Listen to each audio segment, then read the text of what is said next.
Hello, Rama Rama Popodu. Hi all, hope all are having healthy life, always happy, feeling very relaxed and peaceful. Now let's go to chapter 23. God never punishes. By Ram's command, Ramdas came back to Jhansi, where Mahadev Prasad welcomed him most heartily and pressed him to spend with him a few days more. At this time, Ram brought Ramdas into contact with more than a dozen friends at Jhansi, who were all very kind and hospitable to Ramdas. Of these, one young friend named Ram Kinkar was extremely kind. One day, in the course of a conversation, Ramdas heard that on the Himalayas there were two famous shrines, Kedarnath and Badrinath. The path leading to these places being very difficult and also the cold there very intense. Oh Ram, it was all your suggestion. For Ramdas, there was always a fascinating attraction for all dangerous journeys and perilous places. Kedarnath, he had read of the splendid writings of that great Mahatma, Swami Ramatirtha. His mind was made up. Ram had prompted, and the resolution was sealed that Ramdas should visit these shrines, however difficult the path that led to them. He expressed Ram's wish to his friends, Mahadev and others who valued the frail body of Ramdas so dearly did not at first appreciate the idea. They said that the journey was a terrible one and it would prove so, especially for Ramdas, whose body was so weak and emaciated. Ramdas replied, Ram has given his fiat, and Ramdas obeys, placing full trust in him.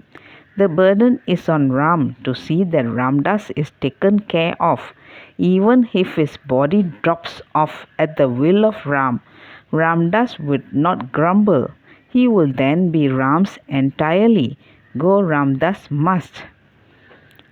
At once, Ram Kinkar, the young friend, proposed to follow Ramdas on his journey to Kedarnath and Badrinath. So Ramdas had to remain at Jhansi for some days more at the request of these friends, giving at the same time sufficient time for Ram Kinkar to make his preparations for the journey.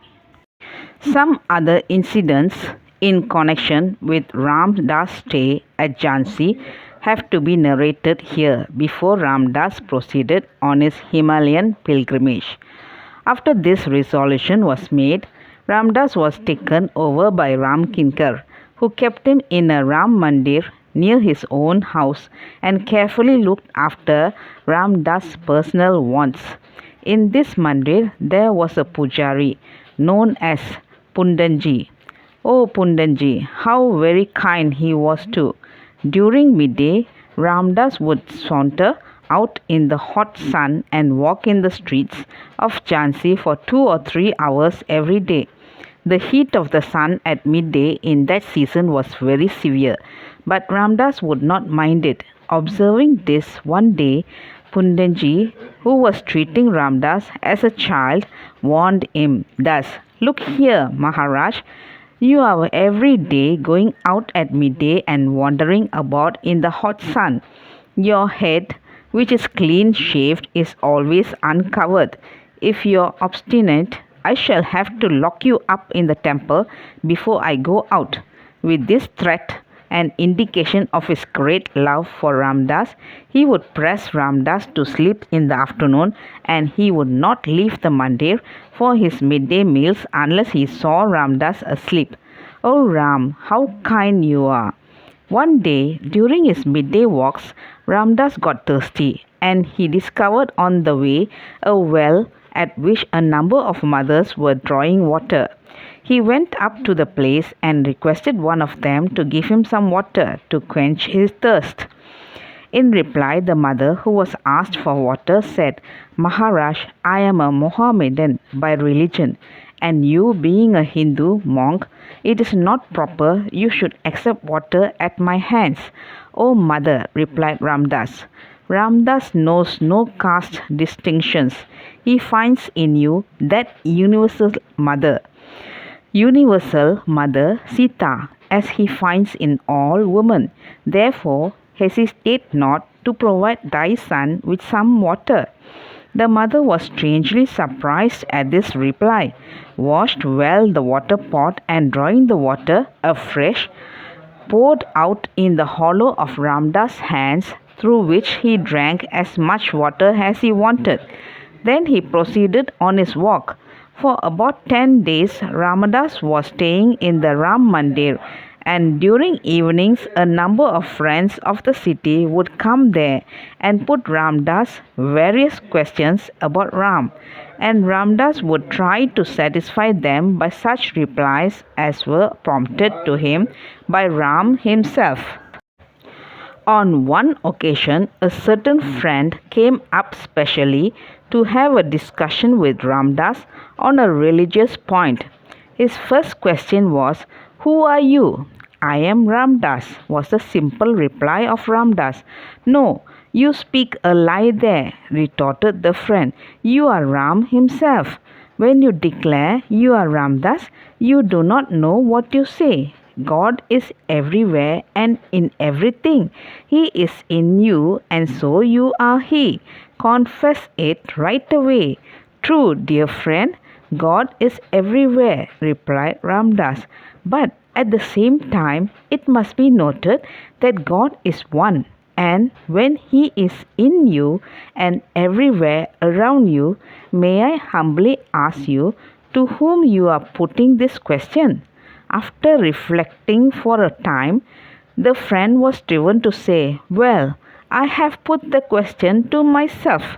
This reply was given as a desperate attempt to reconcile his first contention. If he would say that the question was put to Ramdas, there was a clear sense of duality marked by the disputant himself, I and you. As a matter of fact, put in Ramdas, Ram does not speak. The moment he speaks, he is not Ram. Speech creates always a sense of duality, the speaker and the man spoken to. Ram is one and indivisible.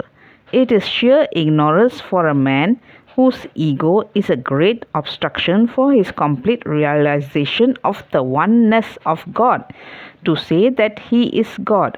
The friend persisted for some time more to uphold his argument and eventually gave it up. At the desire of Ramdas, who liked to stay for some days in a retired place, the friends at Jhansi took him to a garden about a mile away from the city, wherein there was also a small shed. Here Ramdas lived for some days, visiting every evening by a number of friends. Here again a schoolmaster came for a discussion. He belonged to the Arya Samaj, started by the great saint Swami Dayananda Saraswati. This friend, in the course of a talk, became very hot and excited. The point was about the Shuddhi movement set on foot by Swami Shraddhanandaji. Ramdas was clearly opposed to this movement, as he is in fact opposed to every effort on the part of anybody to create differences in religious faiths. All faiths leading to the same goal is a most beautiful and convincing truth. At the close of the discussion, the friend exceeded the limits of decent talk. However, Ramdas was cool and collected by the grace of Ram. As parting, Ramdas assured the friend that Ramdas loved the friend most dearly in spite of any objectionable words used by him. Next day, about the same time, this very friend came again in a great hurry. He could scarcely talk. He could only whisper. His throat was choked up. His condition was pitiable. "Oh, Maharaj," he explained, falling at the feet of Ramdas, "God has punished thy slave for his having used rough words to you yesterday. See how my throat is choked, and I can't speak out properly." "Oh, friend, I'm really sorry to hear this, but be assured of this. God never punishes. God is love and is always kind. Our own doubts are our enemies and create a lot of mischief. Also called evil is of our own making." At once, pulling out Ramdas' right hand, the friend rubbed the palm of it on his throat, and strange to say, his throat inside cleared, and he began to talk more clearly, and in a few minutes he was all right. "Behold, Maharaj, how powerful you are!" he cried ecstatically. "You mistake, dear friend," replied Ramdas. "Ramdas is a poor slave of Ram, possessing no powers at all. Your faith alone has cured you, and nothing else." From this time, the friend became very much attached to Ramdas and was very kind to him. "O Ram, thy ways are so wonderful that Ramdas gets utterly believed at times." The friends at Jhansi whom Ramdas met daily in the city were all very charitable in disposition. Especially were they kind and hospitable to sadhus. When Ramdas was living with Mahadev Prasad, he found this friend a pattern of charity and humility. Mahadev would never send away a hungry man from his door without feeding him. He would forego his own meal in order to satisfy the hungry man. His heart was so soft and so tender. Mahadev's humility was exemplary.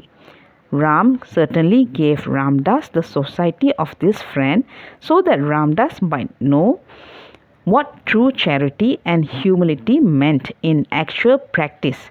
Ram Kinkar, the young friend who accompanied Ramdas on his Himalayan pilgrimage, made it a rule to utilize a certain percentage, about 10% of his salary, for charity.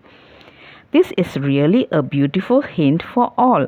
While speaking of charity, the ideal of charity set before them by the householders of northern India is indeed very noble and lofty. The ideal of the ancient was that the householder has no right to exist as such if he does not share his food every day with a hungry man of no means, such as a beggar or sadhu. In fact, it is confessed that a man assumes grihasthashrama with the specific object of carrying out this noble deed. There are found some grihasthas who would not wait for a guest to turn up at their door, but would go seeking for one in the streets, in temples or dharmashalas. Such is the pity of the householders. Ramdas' experience in southern India also was full of incidents in which charity played a most laudable part. In fact, the whole of India itself is a great land of charity. Okay, folks, let's see in the next chapter. Thank you. Bye bye. Rama Rama Puppodu.